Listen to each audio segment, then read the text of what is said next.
오늘은 마르코복음의 말씀을 묵상해 보도록 하겠습니다. 그들이 벳사이다로 갔다. 그런데 사람들이 눈먼이를 예수님께 데리고 와서는 그에게 손을 대어 주십사고 청하였다. 그분께서는 그 눈먼이의 손을 잡아 마을 밖으로 데리고 나가셔서 그의 두 눈에 침을 바르시고 그에게 손을 얹으신 다음 무엇이 보이느냐 하고 물으셨다. 그는 앞을 쳐다보며 사람들이 보입니다. 그런데 걸어다니는 나무처럼 보입니다 하고 대답하였다. 그분께서 다시 그의 두 눈에 손을 얹으시니 그가 똑똑히 보게 되었다. 그는 시력이 회복되어 모든 것을 뚜렷이 보게 된 것이다. 예수님께서는 그를 집으로 보내시면서 저 마을로는 들어가지 마라 하고 말씀하시다. 참 예수님, 오늘 복음에서 예수님이 눈이 보이지 않는 이의 눈을 고쳐주시는 기적을 행하십니다. 아마도 그 눈이 보이지 않았던 사람은 태중으로부터가 아니라 살다가 어떠한 병고나 문제로 인해서 눈을 시기력을 잃게 되었던 것으로 생각하게 되지요.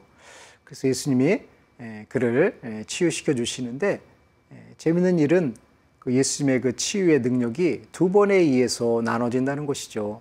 첫 번째, 그 병자의 눈에 손을 대고 치유를 하셨지만 첫 번째 치유의 효과는 별로 없었습니다. 그래서 그는 예수님께 자기가 보는 것이 사람으로 보이지만 나무처럼 걸어다니는 것처럼 보입니다 라고 응답을 합니다. 그러자 예수님이 다시 두 번째 손을 얹으셔서 그의 시력을 100% 회복하는 기적을 행하시죠. 근데 구태여 예수님은 왜 두 번에 나눠서 그러한 능력을 행하셨을까? 물론 예수님은 온전한 능력을 갖고 계신 분이기 때문에 한 번에 다 완성하실 수도 있었겠죠. 그리고 또 한편으로는 예수님은 처음부터 그 소경의 눈을 100% 치유해 주셨을지도 모르겠습니다. 하지만 그 소경은 첫 번째 기적의 은사를 받았음에도 불구하고 어찌 보면 자신의 마음에 닫혀져서 자신의 생각에 사로잡혀 있었기 때문에 사람을 보면서도 그 사람을 제대로 명확하게 식별하지 못했던 것은 아닌가 하는 생각을 하지요. 그래서 그는 사람이 보입니다. 하지만 걸어다니는 나무 같습니다. 라는 말을 했던 것을 보면 분명 그는 시력이 회복된 것처럼 보입니다. 하지만 아직도 그는 그 내면에는 다친 마음이 남아 있었던 것이 아닌가 생각하게 되지요. 왜냐하면 그는 눈이 보이지 않는 삶을 살았기 때문에 얼마나 어려운 여정을 보냈을까.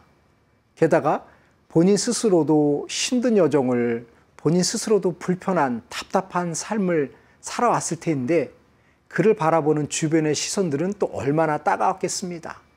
그 당시만 하더라도 사람이 병이 걸리게 되면 그것은 의학적인 문제가 아니라 죄를 받은, 죄악을 저지른 행위의 결과로 드러나는 것으로 생각을 했기 때문에 그는 본인이 볼 수 없는 답답함, 괴로움도 있었지만 거기에다 추가로 주변 사람들의 무시, 멸시 이런 것들이 있었기 때문에 더더욱이나 그는 힘든 여정을 보냈을 것입니다. 그러한 삶에 있던 그를 예수님은 치유를 주셨기 때문에 비록 그는 눈으로 사람들을 보고는 있었지만 사람들로부터 받은 그 어려움으로 인해서 그들을 진정한 인간의 아름다운 모습으로 바라보는 것이 아니라 나무와 같은 의미가 없는 존재로 사람들을 보고 있었을지도 모르겠습니다. 그러자 예수님은 두 번째 눈에 손을 댐으로 인해서 그의 아팠던 마음, 그의 다쳤던 마음, 사람을 사람으로 보지 않고 사람을 적대시하고 사람을 무시하고 사람을 식물과 같이 바라보려고 하는 그 마음을 새롭게 변화시켜주는 기적을 행하신 것이 아닌가 하는 생각을 합니다. 그래서 예수님의 두 번째 기적은 생리적으로 그리고 육체적인 치유의 의미가 아니라 그의 다친 마음을 새롭게 개방시켜주는, 그리고 그 다친 마음을 열므로 인해서 그가 이제까지 무시했던, 비난했던 사람들을 새로운 시각으로 바라볼 수 있는 마음의 기적을 행하신 것이라는 생각을 하게 됩니다.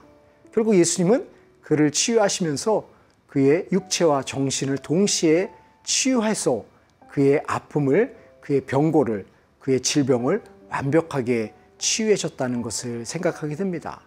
이러한 예수님의 그 기적 행위를 보면서 참 예수님은 정말 놀라운 분이시다라는 것을 다시 한번 깨닫게 되는 거죠. 단순하게 육체를 병고를 없애는 분이 아니라 그가 갖고 있었던 내면의 응어리를, 그가 괴로워했던 마음의 답답함을 온전히 정화시킴으로 인해서 그가 이제 새로운 삶을, 새롭게 사람들과의 관계를 형성할 수 있도록 도와준 의미가 있었던 것이 아닌가 하는 생각을 합니다. 그래서 우리가 예수님께 다가갈 때 나의 아픔을 치유시켜다는 것 중요하지만 아픔만 치유하는 것이 아니라 내가 그 아픔을 치유함으로 인해서 이제는 새롭게 새로운 인생을 만들어 나갈 수 있고 도전할 수 있고 용기를 낼 수 있는 부분까지 치유의 은총을 청하게 된다면 우리는 예수님을 통해서 완벽한 치유의 은사, 완벽한 새로운 삶을 살아갈 수 있는 힘을 얻게 될 것입니다.